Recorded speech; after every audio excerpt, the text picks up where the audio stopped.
प्रदेश अध्यक्ष एक समय जब सचिन पायलट साहब हुआ करते थे, जब लगता था कि कोई प्रदेश अध्यक्ष इस कांग्रेस में काम कर रहा है, उस प्रदेश अध्यक्ष ने 5 साल मेहनत की, विपक्ष की भूमिका में अपनी ईमानदारी से विपक्ष की भूमिका निभाई, गांव गांव शहर शहर ढाणी ढाणी गए और कांग्रेस को सत्ता में लाए। उनको मुख्यमंत्री बनना चाहिए था। इनकी आपसी झगड़े में सचिन पायलट साहब मुख्यमंत्री नहीं बन पाए, और जब से सचिन पायलट उप मुख्यमंत्री के पद से इस्तीफा दिया है तो संगठन में आज तक भी उनका कोई जिलाध्यक्ष नहीं बन पाया। जय हिंद, वंदे मातरम, जय जगत। आज हम कोशिश करेंगे विपक्ष की नज़र से सरकार को देखने की। आज हमारे साथ हैं प्रदेश मीडिया पैनलिस्ट भाजपा के फतेह सिंह गुर्जर जी। गुर्जर जी, सबसे पहला सवाल आपसे गांव की सरकार के बारे में, ग्रामीण सरकार आपके हिसाब से क्या कर रही है? देखिए, गांव की सरकार का मतलब सरपंच होता है, प्रधान होता है, जिला प्रमुख होता है। गांव में जो मूलभूत सुविधाएं होनी चाहिए और सरकार की तरफ से जो फंड गांव को, प्रधान को जाना चाहिए, जिला प्रमुख को जाना चाहिए या सरपंच को जाना चाहिए। मैं मानता हूं कि किसी भी ग्राम पंचायत में या पंचायत समिति में या जिला प्रमुख को सरकार की तरफ से उचित फंड समय पे नहीं जा रहा। इसलिए गांव में जो विकास होना चाहिए था और जो विकास चल रहे थे पहले से सरकार के टाइम, भारतीय जनता पार्टी के टाइम से जो काम चल रहे थे, वो सारे के सारे काम आज की तारीख में ठप पड़े हैं। कोई काम नहीं चल रहा है। गांव में आज मूलभूत जो पानी की सबसे बड़ी समस्या है, पानी के लिए गांव में त्राही त्राही मच रहा है। कोई भी एक जिला मुझे ऐसा बता दें आप जिसमें पानी की समस्या नहीं है और जिस पानी की समस्या को सरकार करने के लिए प्रयास कर रही है। तो गाँव में मूलभूत सुविधाएँ जो सड़क है, शिक्षा है, चिकित्सा है, रोजगार है, मनरेगा है। यूँ मानिए, मनरेगा में जिस तरह काम पहले की सरकारें चला रही थी, भारतीय जनता पार्टी के समय में चल रहा था, आज मनरेगा ठप पड़ा है। गांव का मजदूर बेरोजगारी से त्रस्त है। इसलिए गांव की सरकार के बारे में अगर आप पूछना चाहते हैं तो ईमानदारी से कांग्रेस की सरकार पूर्ण रूप से गाँव की सरकार में विफल है। गांव की सरकार के बारे में इनका मत है कि कांग्रेस पूर्ण रूप से विफल है। हम अब शहरी निकायों की बात करते हैं। जयपुर में आप बैठे हैं, जयपुर में 2 निकाय ग्रेटर और हेरिटेज चल रहा है। ये भी आरोप लगते हैं कि हेरिटेज में चूँकि कांग्रेस के मेयर हैं तो वहाँ पर सरकार खुलकर दे रही है और ग्रेटर के साथ नाइंसाफी कर रही है। क्या आगे की क्या व्यवस्थाएं होनी चाहिए और वर्तमान में क्या परेशानियां हैं और बीजेपी किस नज़र से इसको देखती है? देखिए, पहली बार जयपुर में 2 निगम बने, ग्रेटर और हेरिटेज। ग्रेटर में भारतीय जनता पार्टी का बोर्ड है और हेरिटेज में कांग्रेस का बोर्ड है। आप देखें, हेरिटेज की भी स्थितियां कहीं ठीक नहीं है। आप कह रहे हैं कि हेरिटेज को बजट मिल रहा है, मैं इसे कतई नहीं मानता। हेरिटेज में आज देखें तो मेयर की कुर्सी की लड़ाई आज इस स्थिति पे है कि आज हटे या कल हटे। ग्रेटर में बजट की जो दूरी है और जो कंसल्ट यूनिट है उसको आपने हेरिटेज बना रखा जी। अगर हेरिटेज देगा तो ही ग्रेटर काम कर पाएगा। इसलिए फाइनेंशियल जो पावर है वो हेरिटेज के पास है, वो ग्रेटर के पास नहीं है। इसलिए ग्रेटर का मेयर चाहे या ग्रेटर के पार्षद चाहे तो भी उस काम को नहीं कर पाते। दोगलापन इसलिए देखा जा सकता है कि हेरिटेज में तो झगड़ा आपका कांग्रेस का और कांग्रेस के पार्षदों का, और ग्रेटर में झगड़ा क्या कि आपका बजट हेरिटेज ग्रेटर को ट्रांसफर नहीं कर रहा। इसलिए जयपुर में जो मूलभूत, आज आप देखिए जयपुर में हीट वेव चल रहा है।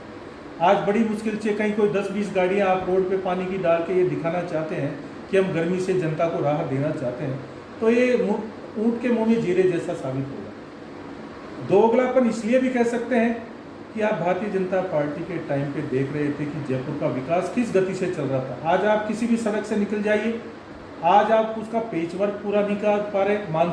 मानसून आने वाला है, जो सड़कें कॉलोनीज की है उनकी स्थितियां ऐसी हैं कि कोई मेरी माँ बहन प्रसूता हो और उसको हॉस्पिटल तक लाया जाए तो सही रूप से हॉस्पिटल तक नहीं आ सकती।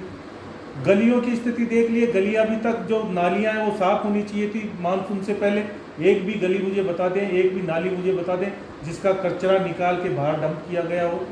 तो और आप यहाँ भी आप देखिए, यहाँ की यातायात व्यवस्था को देख लीजिए, शहर की कानून व्यवस्था को देख लीजिए। कानून के बारे में मैं कहूँगा, मेरे मुंह से अच्छा नहीं लगेगा, अभी 3 दिन इनका चिंतन शिविर चला। चिंतन शिविर में करने क्या गए थे और निकाल के क्या लाए? मुझे इसका कांग्रेस के लोग या इनके प्रदेश अध्यक्ष जी या मुख्यमंत्री जी जवाब दें कि चिंतन शिविर था किस काम का?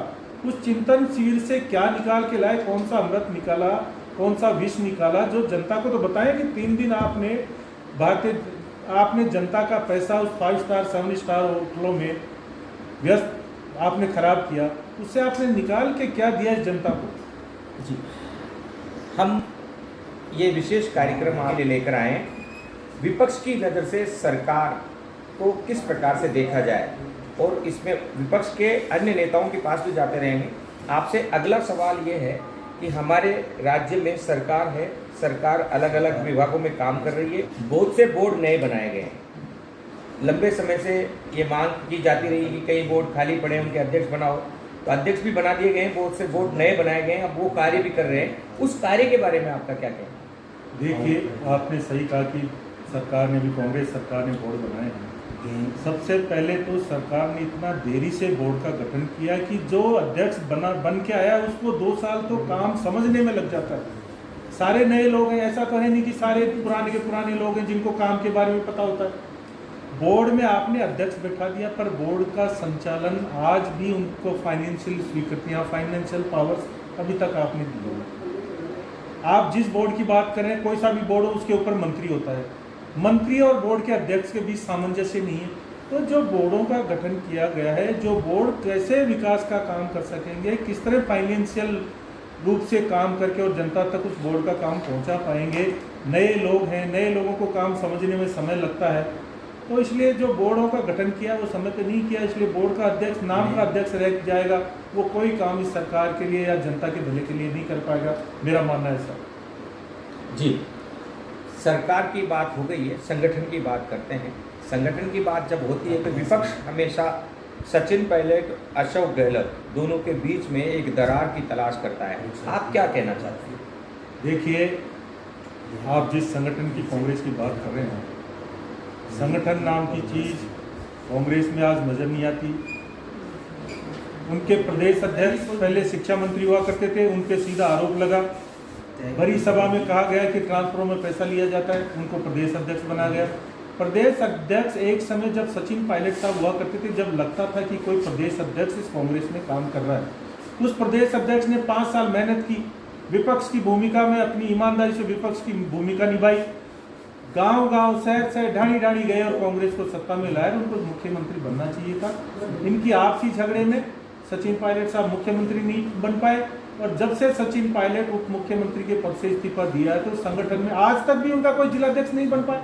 आप बताइए ना मुझे, कांग्रेस में संगठन के नाम पे जो रिसप्लिंग चल रही थी कि जिलाध्यक्ष बनाएंगे हम, मंडल अध्यक्ष या इनके ब्लॉक अध्यक्ष बनाएंगे, एक भी जिलाध्यक्ष, एक भी ब्लॉक अध्यक्ष कांग्रेस में जब से डोटासरा जी आए नहीं बनाए गए। जी हाँ, जिला अध्यक्ष और ब्लॉक अध्यक्ष के पद खाली पड़े हैं कांग्रेस में, और विपक्ष इसको कमजोरी मानती है सत्ता पक्ष की। हम आपसे निवेदन करना चाहेंगे, हमारे दर्शक भी आपको देख रहे हैं, राजस्थान की जनता भी आपकी बात सुनना चाहती है, उनसे आप क्या मैसेज देना चाहेंगे, क्या संदेश देना चाहेंगे? देखिए, जिस विश्वास के साथ राजस्थान की जनता ने कांग्रेस को सत्ता दी, राजस्थान की जनता के साथ छलावा हुआ, सबसे ज़्यादा छला गया तो राजस्थान का बेरोजगार युवा चला गया, उसे विश्वास दिलाया गया। राहुल गांधी जी ने चुनाव से पहले नारा दिया कि मैं 10 दिन में किसानों का ऋण माफ़ करूंगा, युवा बेरोजगार को 3,500 रुपये मासिक भत्ता दूंगा। मुझे बता दें कि राहुल गांधी जी ने किसानों के साथ अन्याय क्यों किया, जब आपने वादा किया कि मैं आपका संपूर्ण कर्जा माफ़ी 10 दिन के लिए 10 दिन में करूंगा और युवा बेरोजगार को 3,500 रुपये मासिक बेरोजगारी भत्ता दूंगा। इसलिए जनता को झूठे वादों में बरगला के आपने वोट लेके सत्ता हासिल की, और सत्ता हासिल करने के बाद एक भी ऐसा काम आपने जनता के लिए नहीं किया जिससे जनता इस राज्य से कोई राहत महसूस करती। इसलिए पूर्ण रूप से कांग्रेस सरकार फेल्योर है, और इनके सारे नेता, आज इनकी आपसी जो झगड़ा है सचिन पायलट साहब का हो या गहलोत साहब का, उससे नेता निरंकुश होके और जनता को लूटने का काम करते हैं। ये थे स्टेट मीडिया पैनलिस्ट के सीनियर मेंबर फतेह सिंह गुजर। हमने इनकी जुबानी उस बात को जाना जिस पर विपक्ष टिका हुआ है, जिस पर विपक्ष सरकार को देखता है। आने वाले समय में विपक्ष के अन्य नेताओं से हम आपको रूबरू करवाते रहेंगे। तब तक के लिए जय हिंद, वंदे मातरम, जय जगत। बहुत बहुत धन्यवाद।